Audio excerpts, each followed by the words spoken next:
Bismillahirrahmanirrahim. Assalamualaikum warahmatullahi wabarakatuh dan selamat sejahtera. Jadi dalam video ini saya ingin memberikan penerangan awal tentang bagaimana kita ingin memilih tajuk kajian kita. Right? Dan ini berkait dengan soalan yang Fatin dan Kristi kemukakan, iaitu bagaimana caranya untuk saya memilih tajuk kajian, dari segi aspek apa yang saya perlu tahu. Okay. Jadi ini soalan yang bagus. Jadi saya akan menjawab soalan ini dalam 3 bahagian yang berbeza. Right? Bahagian pertama saya akan menerangkan aspek-aspek yang perlu kita ambil kira dalam kita memilih tajuk kajian. Itu bahagian pertama. Kemudian bahagian kedua saya akan menjelaskan langkah-langkah memilih tajuk kajian itu menggunakan contoh berdasarkan satu kajian yang telah dilakukan oleh senior awak, iaitu Saudari Ashikin. Saya akan gunakan kajian dia sebagai contoh. Kemudian untuk bahagian ketiga saya akan menerangkan sebenarnya melakukan latihan ilmiah ni bukannya sesuatu yang awak tidak pernah lakukan. Dalam arti kata, ini bukan sesuatu yang 100% baru untuk awak semua. Sekiranya awak telah melakukan eksperimen ataupun telah menulis laporan amali sebelum ni, maka itu menjadi asas kepada persiapan awak untuk melakukan latihan ilmiah. Jadi untuk bahagian ketiga, saya akan menerangkan perbezaan di antara laporan amali fizik yang telah awak buat sekurang-kurangnya untuk tahun 1 dan tahun 2 kan, dan latihan ilmiah. Sebab untuk melakukan latihan ilmiah ni, dia menggunakan semua kemahiran-kemahiran dan pengalaman yang telah awak kutip apabila melakukan eksperimen dalam amali tahun 1 dan amali tahun 2. Jadi itu menjadi asas kepada persiapan awak untuk latihan ilmiah. Okay? Jadi kita mulakan dengan bahagian pertama.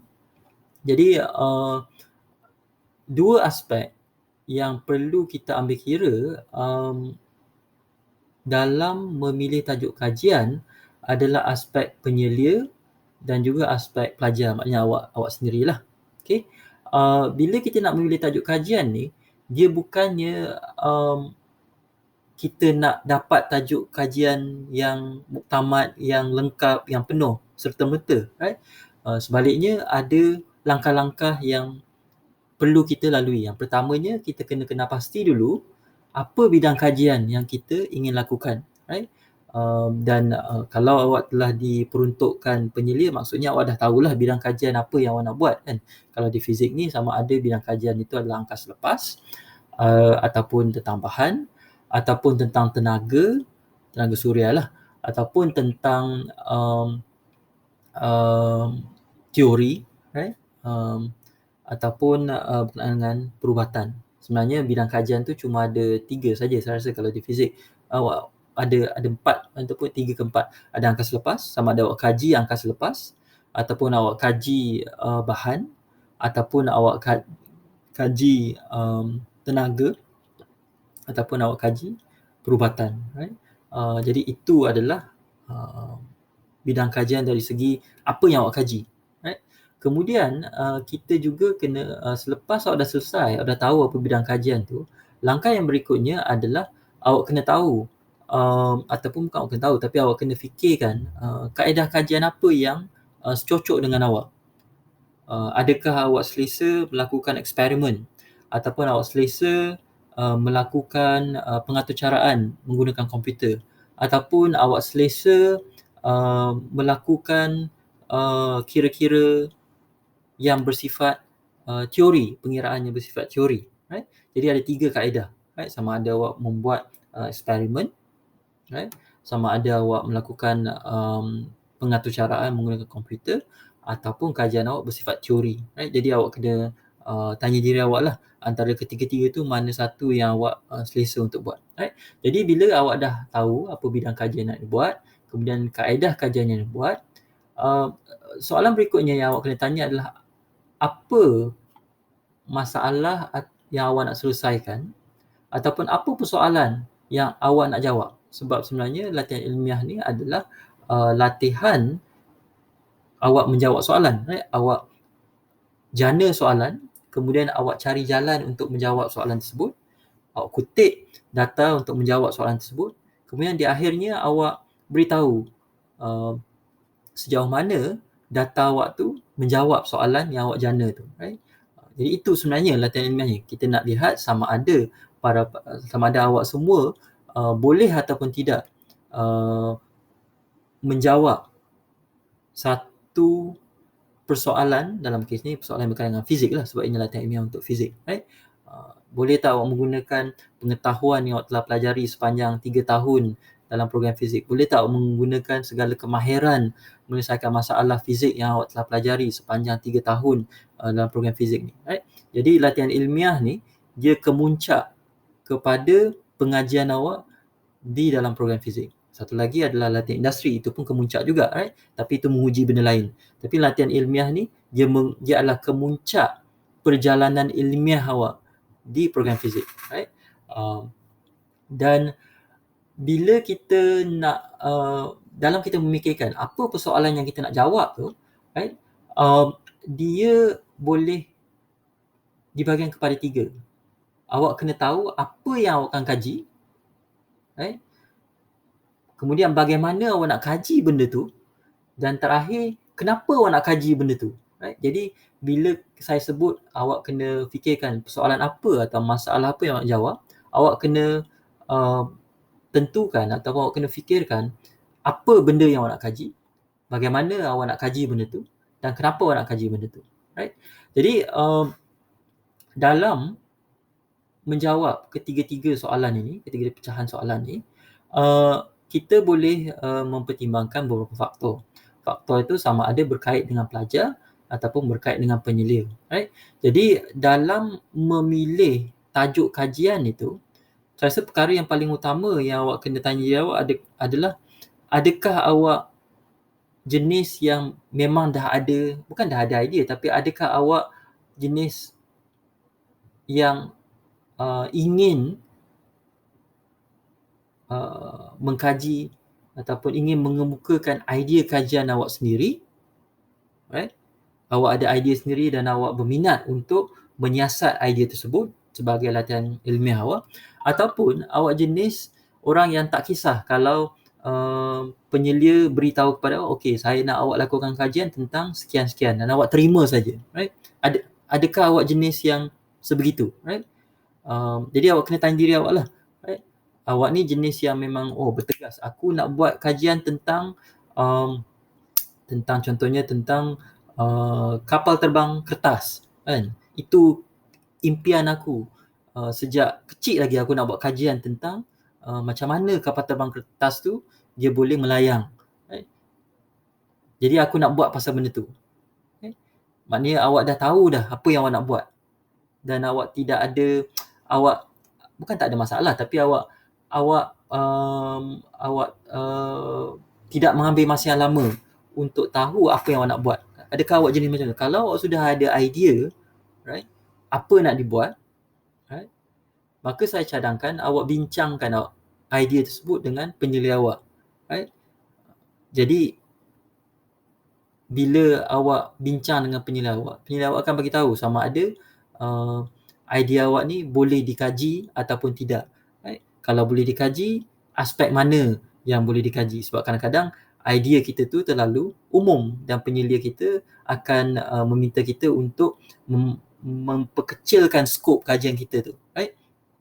Sebab kalau dia terlalu besar, dia terlalu umum, maka dia akan mengambil masa terlalu lama untuk disiasat, right? Dan mungkin kita ataupun mungkin idea awak tu terlalu rumit dan penyelia awak akan membantu awak untuk meringkaskannya lagi, right? Jadi kalau awak sudah ada idea, right, saya syorkan awak bincang dengan penyelia awak, dan awak akan berunding dan akan berbincang sehinggalah awak memperolehi satu tajuk kajian yang skopnya, right, yang kerumitannya sesuai untuk dilakukan sebagai latihan ilmiah sebab awak cuma ada 2 semester, right? Jadi penyelia akan tahu sama ada tajuk itu dia realistik ataupun tidak, praktikal ataupun tidak untuk dibuat. Okay? Jadi itu kalau awak sudah ada idea apa yang ingin dibuat. Tapi katakan awak tak ada idea dan memikirkan tentang apa idea ni, perah otak awak sampai awak tak boleh tidur, sampai awak murung, sampai awak mandi pun tak basah, makan pun tak kenyang kan. Kalau dah sampai depressed macam tu, maka saya cadangkan awak tanya penyelia awak, dia ada tak cadangan tajuk kajian yang boleh awak buat. Maksudnya untuk pelajar jenis kedua ni, kalau awak berasa susah untuk menjana idea sendiri, apa kata awak tanya penyelia awak sama ada dia boleh berikan tajuk kajian kepada awak untuk awak lakukan. Right? Dan biasanya penyelia dia akan ada senarai cadangan tajuk kajian yang boleh awak lakukan. Right? Macam kes saya sendiri, saya ada bekalkan senarai dalam 20 tajuk kajian yang berbeza. Jadi pelajar selian saya dia boleh memilih daripada situ. Right? Jadi awak tak perlu mula daripada kosong. Right? Maksudnya awak telah dibantu dari aspek tu. Right? Dan selain itu, awak juga boleh melihat apakah tajuk-tajuk kajian yang pernah dilakukan oleh senior awak sebelum ni, right, di bawah penyelia tersebut. Right. Ini pun saya bekalkan tajuk kajian yang pernah saya selia untuk tahun-tahun kebelakang ni supaya pelajar selain saya dia dapat gambaran apa yang boleh saya tawarkan kepada mereka. Right. Kalau sebelum ni saya tak pernah buat kajian tentang helikopter, tentang kapal terbang kertas, jadi dia nak buat tentang benda tu. Dan mereka akan tahulah sama ada saya merupakan penyelia yang layak untuk membantu mereka ataupun tidak kan. Jadi kalau tidak layak dan mereka cari penyelia lain, right? Jadi begitulah, itu tujuan kita lihat apa yang pernah diselia oleh penyelia atau pensyarah tersebut. Kemudian yang ketiga, awak juga boleh melihat apakah bidang kepakaran penyelia tersebut, right? Kalau nak buat tentang misalnya helikopter, tentang kapal terbang kertas, right? Dan awak kena cari pensyarah yang mungkin ada latar belakang dalam bidang mekanik bendalur, ada latar belakang dalam bidang bahan misalnya. Mungkin pensyarah yang buat bidang angkasa lepas macam saya mungkin tak sesuai lah kot untuk menyelia kajian sedemikian, right? Jadi dari aspek penyelia, awak boleh menggunakan ketiga-tiga cara ni untuk menentukan tajuk kajian, untuk memilih tajuk kajian awak, right? Di pihak pelajar pula, right, ada beberapa perkara yang boleh awak gunakan untuk memilih tajuk kajian. Yang pertamanya, awak boleh memilih tajuk kajian berdasarkan kursus elektif yang pernah awak pelajari. Right? Kalau awak nak membuat kajian dalam bidang angkasa lepas misalnya, maka mungkin sebelum ni awak dah ambil kursus astronomi dan astrofizik. Right? Jadi pada pandangan saya penting juga untuk kita pastikan ada kesejajaran di antara kursus elektif kita dengan tajuk kajian kita. Sebab itu akan membantu kita bila kita nak kutip data nanti, nak proses data kita nanti, right? Jadi kita tak perlu buat terlalu banyak kerja kan. Kalau misalnya awak buat bidang kajian awak tentang angkasa lepas, tapi awak tak ambil astronomi dan astrofizik, right? Jadi awak bila awak nak buat analisis data untuk kajian awak nanti, awak kena belajar balik sendiri kan. Jadi kalau awak jenis seorang yang boleh belajar sendiri, yang berdikari, dan mungkin faktor ni tidak begitu penting lah. Tapi sekiranya awak jenis pelajar yang perlu diajar, maksudnya awak mengharapkan orang lain beritahu awak, terangkan kepada awak, right?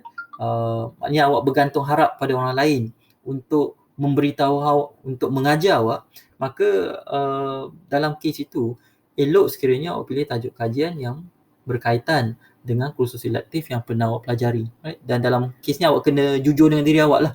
Awak kena tanya diri awak, aku ni jenis yang kalau penyelia bagi satu buku, memang aku boleh baca sendiri ke, ataupun aku kena penyelia tu aku kena terangkan apa yang penting, apa yang tak penting dalam buku tu, right? Jadi di sini awak kena jujur lah, awak jenis pelajar yang bagaimana, right? Jadi awak kena kenal diri awak dan jujur dengan diri awak. Okay. Kemudian faktor yang kedua adalah macam saya sebut tadi, Awak juga boleh bertanyakan kepada diri awak, apa kaedah kajian yang paling awak gemari, right? Gemar buat eksperimen ke, awak gemar buat pengaturcaraan ke, ataupun awak gemar memanipulasi pengiraan matematik di atas kertas. Jadi sekali lagi awak kena tanya diri awak lah, awak kena tanya diri awak dan awak kena jujur dengan diri awak. Aku ni jenis pelajar yang suka apa, right? Kemudian faktor ketiga yang boleh awak ambil kira adalah awak boleh memilih tajuk kajian yang akan membantu awak, yang akan sejajar dengan bidang kerjaya yang awak ingin ceburi nanti, right? Kalau awak ada cita-cita untuk bekerja di hospital misalnya, dan mungkin tajuk kajian awak tu boleh berkait dengan, contohnya dengan penggunaan pengesan sinaran radioaktif di hospital, right? Jadi cuba sejajarkan tajuk kajian itu dengan bidang kerjaya yang awak ingin ceburi, right? Sebab sekurang-kurangnya bila awak ingin mencari pekerjaan nanti, itu akan menjadi nilai tambah kepada awak. Itu akan meyakinkan majikan bahawa pelajar ni tahu apa yang dia cakap, right?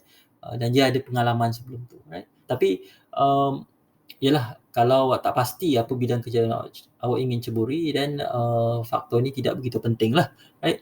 Faktor ini dan faktor ini yang lagi penting sebenarnya, right? Dan faktor yang keempat adalah awak boleh ikut minat awak, right? Cumanya minat ini dia bukannya sesuatu yang boleh muncul tiba-tiba, right?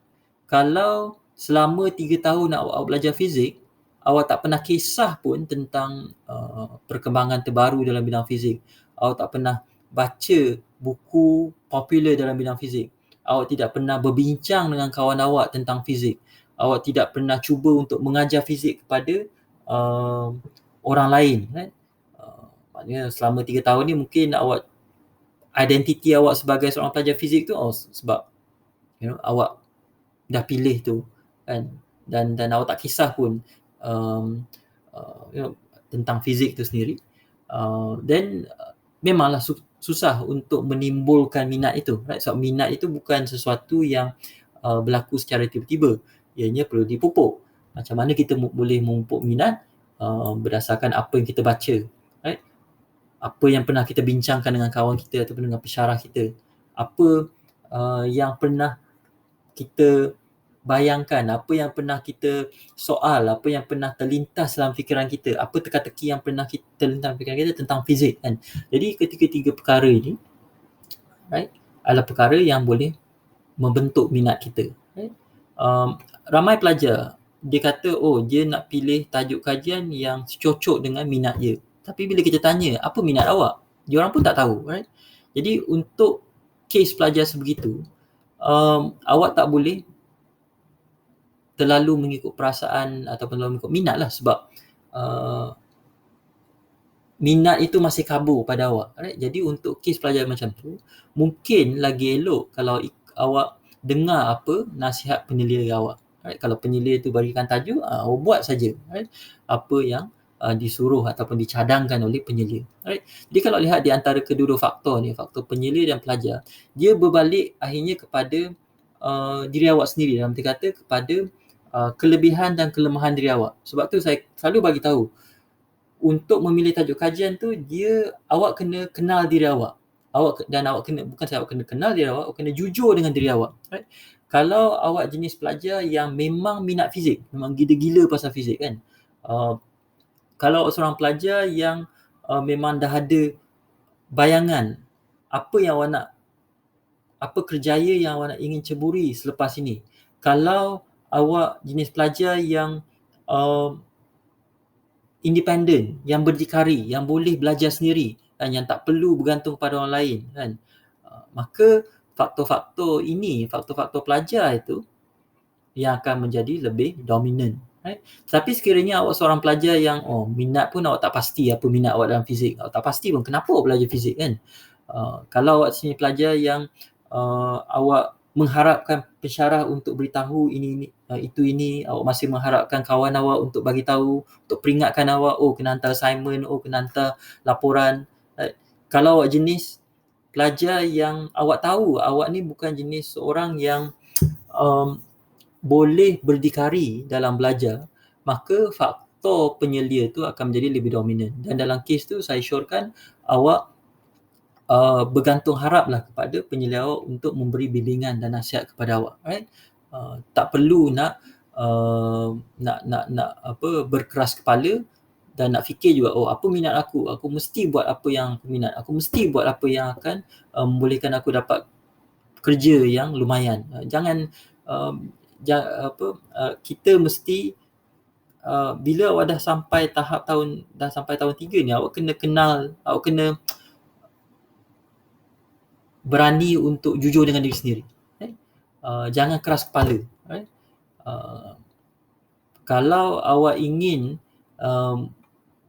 membuat sesuatu berdasarkan minat, berdasarkan bidang kerjaya, awak kena sedar yang kesemua ini, yang minat dan bidang kerjaya ini bukannya sesuatu yang boleh muncul tiba-tiba, right? Bukannya awak buat istikharah, solat istikharah malam ni, lepas tu awak bermimpi tentang tajuk kajian tu, lepas tu besok awak dah tahu apa, awak dah yakin apa nak buat. Dia bukan macam tu, right? Dia bukan macam tu. Dia bukannya, kita ni bukannya Einstein yang mana kita peram satu idea tu lama-lama, kemudian tiba-tiba kita diberikan satu ilham, kan? Kita bukan macam tu, kan? Kita orang biasa yang mana minat tu perlu dipupuk dalam satu tempoh masa yang lama, di mana bidang kerja itu perlu dipupuk pun dalam satu tempoh masa yang lama, right? Tidak ada apa yang perlu awak malu kalau melakukan kalau memilih tajuk kajian yang diberikan oleh penyelia awak. There is nothing to be ashamed of in choosing a topic that is given by your supervisor, right? There's nothing to be ashamed of, right? Sebab untuk peringkat awal ni, lagi awal, lagi cepat awak tahu tajuk kajian awak, maka lagi bagus, right? Sebab awak tidak akan membazir masa ding-dong nak buat apa, tak mau buat apa, aku minat ni, aku tak minat tu, right? Lagi cepat awak tahu apa yang awak nak kaji, bagaimana awak nak kaji benda tu dan mengapa awak nak kaji benda tu, lagi bagus, right? Meskipun dalam jadual tu awak diberikan 3 minggu untuk tamatkan tajuk kajian, tetapi kalau awak boleh buat tu dalam tempoh seminggu, right? Itu lagi bagus sebab awak boleh gunakan baki 2 minggu tu untuk mula mencari maklumat, untuk mula membuat pembacaan, right? Jadi itu saranan saya, right? Jadi untuk bahagian yang kedua, saya nak tunjukkan di sini, saya nak kongsikan berikan satu contoh lah. Satu contoh berdasarkan kajian yang telah dilakukan oleh saudara Ashikin. Kajian beliau bertajuk pengaruh PKP terhadap pencemaran cahaya di Senawang Negeri Sembilan, right? Jadi apa yang beliau kaji? Beliau mengkaji tentang pencemaran cahaya, khususnya tentang betapa cerahnya langit malam, right? Kalau luar di kawasan bandar, awak tahu bahawa langit malam ni dia bukan 100% gelap, right? Jadi itu yang disukat, itu yang diukur, yakni kecerahan langit malam. Jadi ini salah satu pemboleh ubah dalam kajian ini, right? Khususnya kalau kita kecilkan skop dia lagi, apa yang dia nak kaji tentang pencemaran cahaya ini adalah faktor-faktor yang mempengaruhi pencemaran cahaya, right? Sebab pencemaran cahaya ni sumbernya boleh jadi sumber semula jadi, misalnya bulan dan bintang, ataupun boleh jadi sumber buatan manusia, lampu jalan, lampu bangunan, lampu kereta, right? Jadi kedua-dua sumber ni, sumber buatan manusia dengan sumber semula jadi, dia boleh menyumbang kepada pencemaran cahaya. Dan Ashikin dia nak melihat faktor-faktor yang mempengaruhi pencemaran cahaya, dan salah satu faktor yang menjadi tumpuan kajian dia adalah perintah kawalan berkurung, right? Sejauh mana perintah kawalan berkurung tu mempengaruhi pencemaran cahaya. Dan bila kita bercakap tentang pengaruh satu perkara ke atas perkara lain dalam fizik, right? Cuma ada 3 kemungkinan lah. Sama ada PKP ni dia akan menyebabkan pencemaran cahaya meningkat, ataupun dia akan menyebabkan pencemaran cahaya mengurang, ataupun dia tak mempengaruhi langsung, right? Jadi pencemaran cahaya tu kekal sama je, sama ada PKP tak ada PKP, right? Jadi biasa dalam fizik kan macam tu, kan? Kalau kita kata the influence of A on B, then either when A increases then B increases, or when A increases then B will decrease, or when A increase then B remains the same, right? So ada 3 kemungkinan saja, kan, bila cakap tentang hubung kait di antara 2 pemboleh ubah dalam fizik. Okay? Jadi Ini kiranya macam ramalan hasil kajian je lah. Jadi hasil kajian je sama ada boleh membuktikan yang pencemaran cahaya akan meningkat, right? Ataupun pencemaran cahaya akan berkurangan, ataupun pencemaran cahaya akan kekal sama. Okay? Jadi ini kiranya macam hipotesis je lah. Hipotesis kajian je. Okay? Jadi apa yang dia buat kalau dia nak menentukan hubung kait di antara PKP dengan pencemaran cahaya ni, dia kena ukur kecerahan langit malam sebelum PKP, right? Kemudian dia kena ukur kecerahan langit malam sewaktu PKP. Jadi ini data mentah dia, right? Dan bila dia dah ada dua-dua data mentah ni, right? Data mentahnya terdiri daripada kecerahan langit malam lah, right? Dan ada alat yang digunakan untuk mengukur kecerahan langit malam tu, okay? Jadi bila dia ada dua set data ni, dan dia kena bandingkan lah apa persamaan kecerahan langit malam sebelum PKP dengan sewaktu PKP. Right? Kemudian bila dia bandingkan tu, dia kena pastilah apa yang menyebabkan persamaan atau perbezaan itu. Right? Ini sebab-sebab je kan. Kemudian ini bukan pengakhiran kajian tu. Bila dia dah kena pasti apa punca persamaan dan perbezaan kecerahan langit malam sebelum PKP, sewaktu PKP, right? Dia kena bandingkan hasil kajian dia dengan kajian orang lain. Sebab dia nak tengok sama ada keputusan yang dia dapat tu, hasil kajian yang dapat ni adakah bersetuju ataupun tidak dengan apa yang orang lain perolehi, right? Kalau bersetuju pun bagus, kalau tak bersetuju pun bagus juga kan. Kalau bersetuju maka kita menambah kepada corpus, kepada khazanah ilmu yang sedia ada, right? Kalau tak bersetuju pun, itu pun satu sumbangan yang baru juga kan. Jadi dalam kajian sains, right, hasil kajian yang negatif maksudnya kita dapati tidak ada perubahan atau kekal sama, itu pun satu sumbangan yang bernilai, right? Dia tak semestinya setiap kali kita buat kajian tu kita kena hasil kajian tu kena berbeza dengan apa yang orang lain buat sebelum ni. Boleh jadi hasil kajian kita menunjukkan keputusan yang sama dengan apa yang orang lain buat, dan itu akan mengukuhkan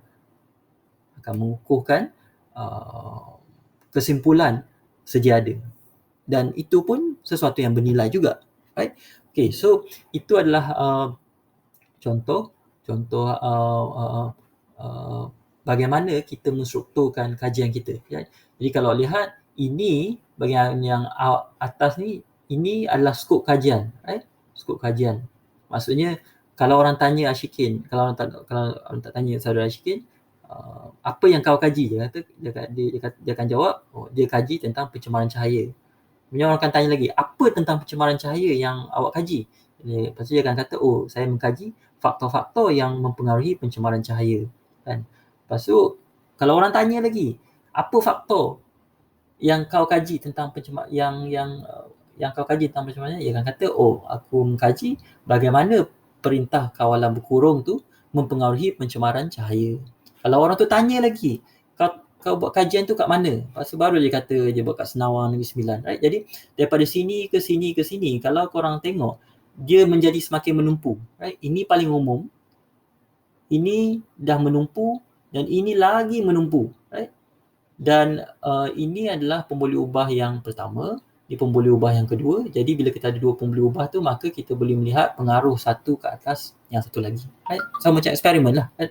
Kita nak menentukan macam mana panjang bandul mempengaruhi tempoh ayunan bandul, right? So dua pemboleh ubah dan kita lihat pengaruh satu atas yang lain, right? Jadi itu bahagian kedua tentang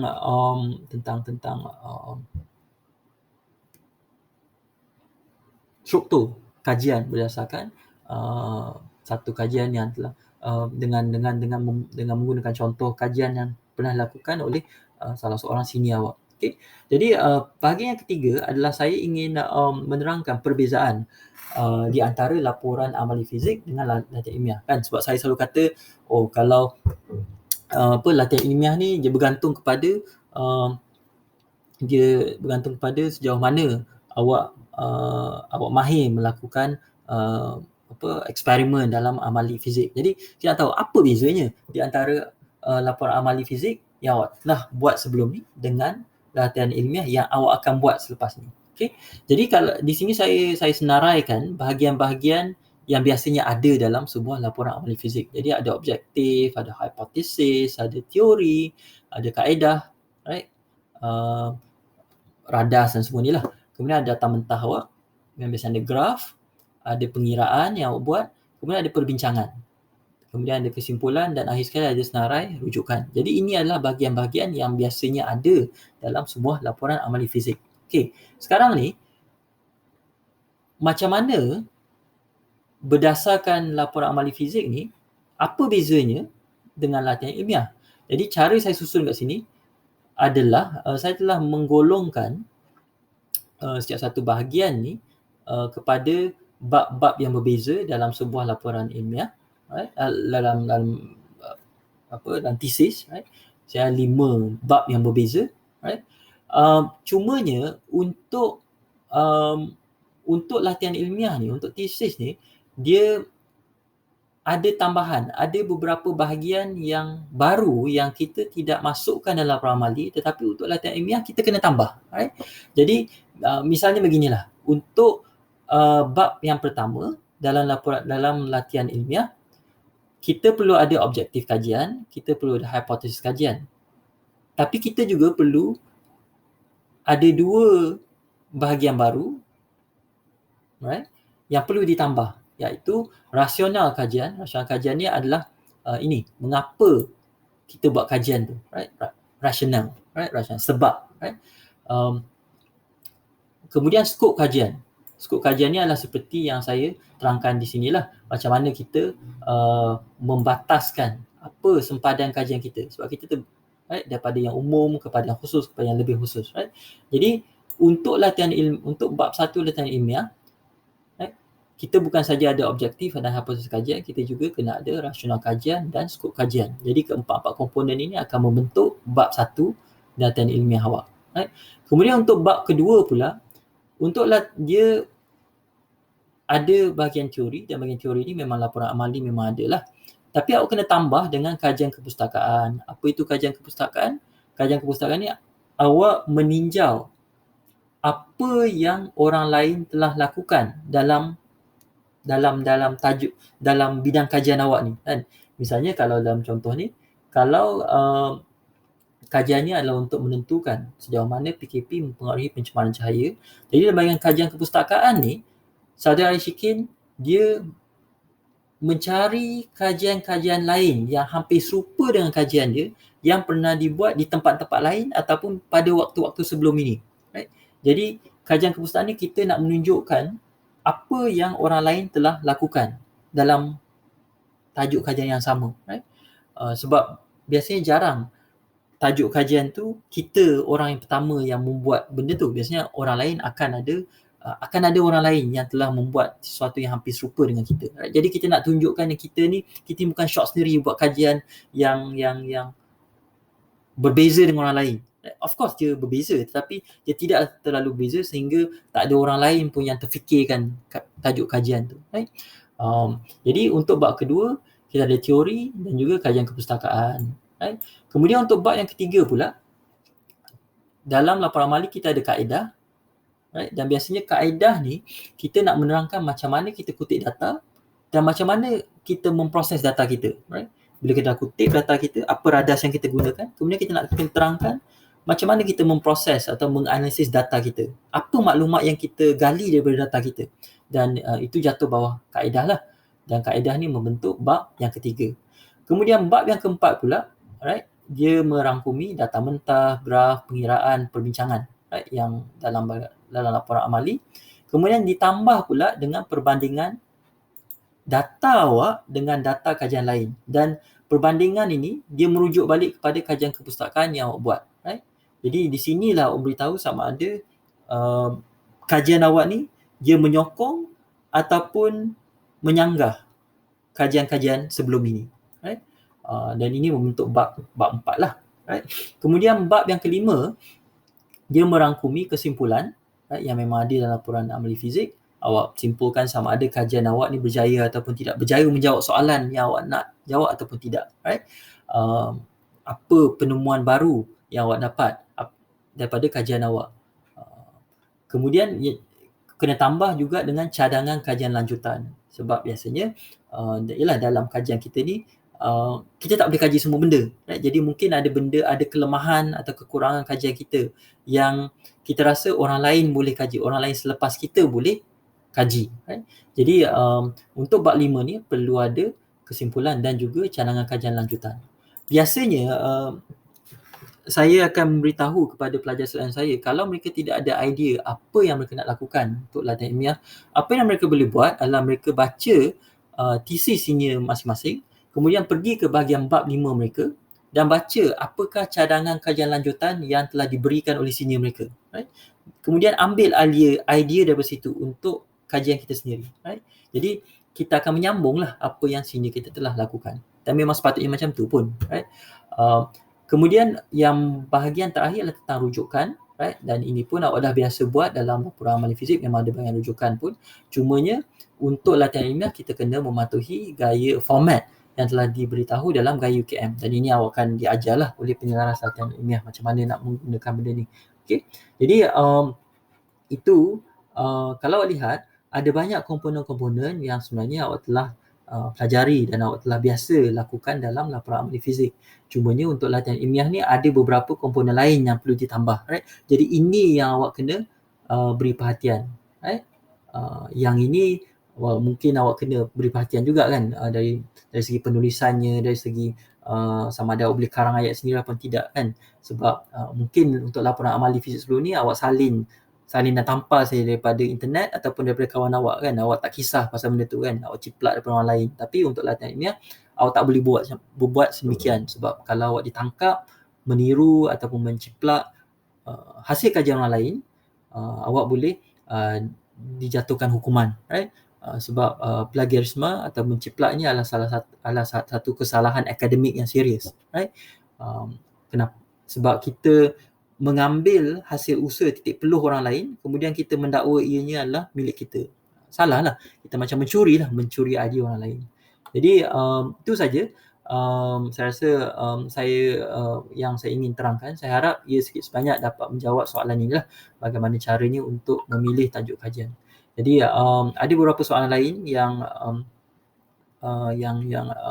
belum saya jawab. Ini insyaAllah saya akan jawab dalam video yang lain, ataupun saya akan bincangkan ini dengan suatu pertemuan dengan pelajar seliaan saya. Okay? Jadi itu sahaja daripada saya. Sekian, terima kasih. Assalamualaikum warahmatullahi wabarakatuh dan selamat sejahtera.